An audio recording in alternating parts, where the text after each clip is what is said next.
Coming up tonight on Blitz, undefeated Warren Central hosted the Madison Central Jags. Could Josh Morgan's club hold off MC and improve to 7-0? Plus, the St. Joe Bruins look to get back to their winning ways. Only problem, Scott Central not giving any freebies. Relentless Rebels trying to go for 4 in a row. And Region 3 Rumble, Petal, and Brandon, they clash for first place in the division. Highlights and post-game reaction from our Sonic Game of the Week. Don't wait for the storm to pass, folks. Dance in the rain. Corners on and out and lock it down in the house. Let's get this party started. Friday nights just got serious. Coach just signaled in the Blitz.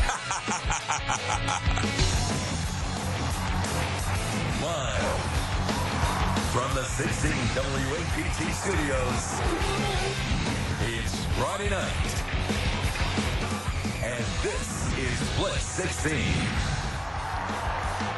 Yes, sir. Here we go. MRA hosting Pillow Academy. We pick it up in the first. No score. Pats go to work running behind an LSU commit. Sadiq Charles Andrew Berry punches it in with 7:32 to go in the frame. MRA up 7-0. Moments later, defensive highlights. Jace Carrero makes a cameo, intercepts the pitch, gets the ball back to that potent offense. My man, Patton Robinson, he likes when the O gets the ball back. Most O linemen do. Why? Because MRA scores. This time is Hunter Hulsey to Corey Jackson, 8-yard toss and catch, and just like that, it's 14-0 MRA. So Coach Davis like, give me more, Hunter. Hulsey obeys, going all Drake, back to Corey Jackson. Ain't broke. Folks, ain't no need in fixing. That would set up a Carson Lindsey field goal. Patriots up 27-7 after that. But here come the Mustangs right before the half. Cole Whitfield to John Madison Brooks. That name is going to take him places, folks. I like that. Moves to 6. That would set up a Peyton Turner touchdown reception to make it 34-14. MRA too much for Pillow, though. MRA rocks from the sleep. Final score, 48-35. You are dialed into the most comprehensive Friday night football show in the Magnolia State. Welcome into Week 8 of Blitz 16, presented by Bank Plus, alongside Ashley Shamity and Marcus Hunter. I'm Josh Jackson.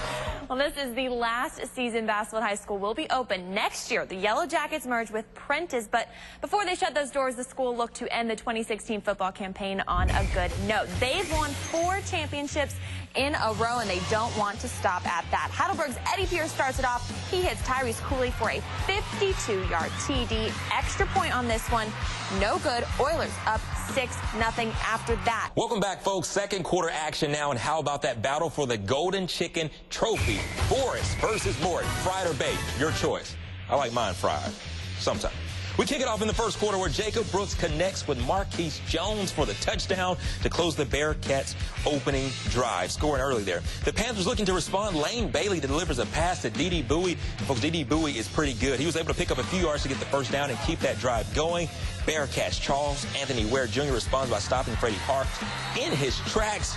But later on in the drive, Lane Bailey airs it out and connects with D.D. Bowie. I told you, folks, he's good. There's proof right there. Again to complete the drive for the touchdown, but it was not enough. The Bearcats end up winning the game 27-14.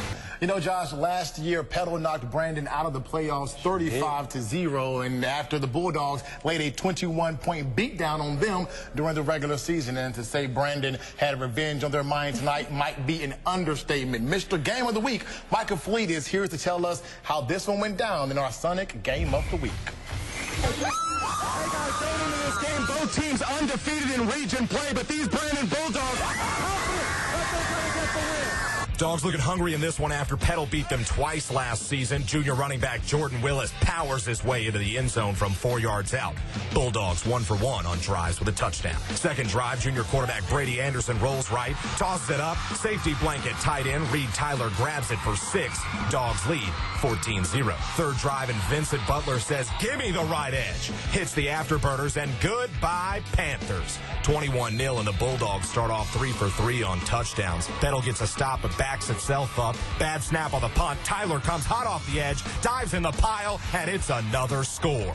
Panthers looking to limp into halftime, but sophomore wideout Jonathan Mingo isn't having it. Climb the ladder, young man. Dogs at the break, 35-0. And folks, that's a lot of push-ups. Second half, and after a quick Brandon touchdown, senior Joseph Peters rips off a long kick return to set the Panthers up, and classmate Xavier Yancey mans up, gets it in, 42-7. Panthers with the aerial attack now. Senior quarterback Tanner Estel shoots a laser over the middle for junior Notorian Watts. Yancey gets his name called again and ends up in the end zone, but the damage was done. Bulldogs roll 42-14. Our guys came out sharp, got a couple of plays here and there that could have easily gone the other way and been a closer game, but just I thought it was an overall great effort on all three phases of the game. Last year, Petal did get us. We could not tackle number 8. I give him a shout out for that, but this game we got him and we ended up winning the game. Does this feel like a nice revenge win after those 2 losses last year? It really does. It just feels great. That's all I can say about that. Guys, a 28-point victory convincing enough for these Bulldogs. They'll look to do it next week against Meridian. As for Petal, they'll look to rebound against Jim Hill. For now, Warren Brandon, Micah Fleet, 16, WAPT scored. Micah Fleet looked like one of the students in that shot. Okay, again, the final score, Brandon wins big, 42-14. Well, actually, you know, you covered Larry Weems at your stop in Meridian there. He's really turned things around in his first year at the Ham over there at Jackson Academy, though. Oh, yeah, Josh. Raiders did not win a game at the Brickyard last season. This season, 3 wins already on their home turf. Nice. Check them out tonight. Blitz 16! Blitz 16! Blitz 16! That's right, folks. Blitz 16 in the house as the Raiders host the Patriots of East Rankin on their homecoming night. Raiders not wasting any time right after the opening kick. Quarterback Noah Thigpen goes long, hits Harper Pickering, who cradles the catch, landing right inside the 10. That pass eventually leads to this. Webb Strickland gains easy access to the end zone. Just like that, JA up 7-0, but they are not done yet. Still in the first, Thigpen connects with Langston Anderson, who, by the way, has an outstanding first half. Anderson makes his moves. No one able to stop this sophomore as he adds another 6 points to the board. Raiders go up by 14. Under a minute left in the first, senior running back Tosh McGee gets the handoff, outruns at least 3 Patriots before finally being taken down inside the 20.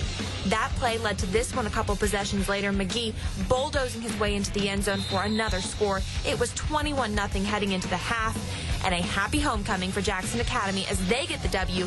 Final score 42-0. Once again, folks, that final score, the Raiders shut out the Patriots 42-0. All right, now let's get right to it. The anatomy of the play. Jackson Academy feeling the love tonight. Plenty of plays to talk about, but let's break down this one. Here it is in slow motion. Noah Thigpen, quarterback right here, is going to get the snap. First stop is going to be blocked by number 50, Jackson Golden, as you can see right here. He makes that stop, which allows Thigpen to toss it back to his receiver, and he cuts around the corner. Second stop right here. He makes that block, which allows him to keep going. Walker Pettigrew, 6'4", knocks out a potential tackle, allowing Anderson to continue en route. Just great blocking by every member of the team tonight that made this play work. So let's see that in full speed now. Here it is. Noah Thigpen gets the snap. Great blocking, lateral pass to Anderson to make it work. And there you have it, Josh. Ashley's anatomy of the play. Love it. Thanks so much, Ashley. You know, Region 2 of 6A football, it is like the SEC West. Loaded from top to bottom. Sadly, not everyone can make the playoffs. If the playoffs had started tonight, Jags will be left out, but they look to shake things up over off Highway 27 facing the Warren Central Vikings. Pick it up near the end of the first. The Jags are up by 7. Vikings, Walt Hobson makes a huge play on the punt return. That would put the Vikings right at the goal line, and the drive would continue to the second quarter. There you go, running there, man. Jesse Wilson, folks, he's pretty good. Keeps the ball for himself, making the defense miss. Watch this spin move here off one defender and continues to fight all the way into the end zone, giving the Vikings 6. But Madison Central's Jack Walker, he's good. He's going to be playing on Saturdays pretty soon. He's going to go deep to Miles Hobson. What a throw, what a catch. Stand up, Jags. Get this, folks. MC pulls off that upset, handing Warren Central its first loss all season. Final score 28-25. Welcome back. You know, as you saw last week in our Sonic Game of the Week, Hazelhurst, no show. Friday night, Riley had it shot at knocking off the Indians as they hit the road for the first time this postseason. Out to Riley we go with the king of the jungle as the Indians tour guide, opening the game with the Indians quarterback Kwame Stewart. He will keep it for himself and muscles his way. He's been working out for a first down. All right, later in the drive, Stewart is going to close it off from the goal line, giving the Indians 6 points. And how about this? They stay aggressive. King Kraft runs it in for a 2-point conversion, making it 8-0 at that point. Now, an impressive drive to start the game for the Hazelhurst Indians, but the Lions would respond with a roar. Katy Perry style at the Indians goal line. The Lions' big man, Chris Moncrief, runs it in for 6, and the Lions would also go for 2. Moncrief, feed Moncrief. That's Dante's little brother. Clears it out for Zarius Keys, and Keys runs it in for an easy 2 points. Now, the Indians would try to respond in the next drive, but Stewart fumbles it, as you just saw there, and Garrett Bradshaw recovers it. Lions ball shortly after the fumble. Justin Gamage would do some serious damage by faking the handoff and then breaking loose for a huge run, and he would go all the way for the touchdown.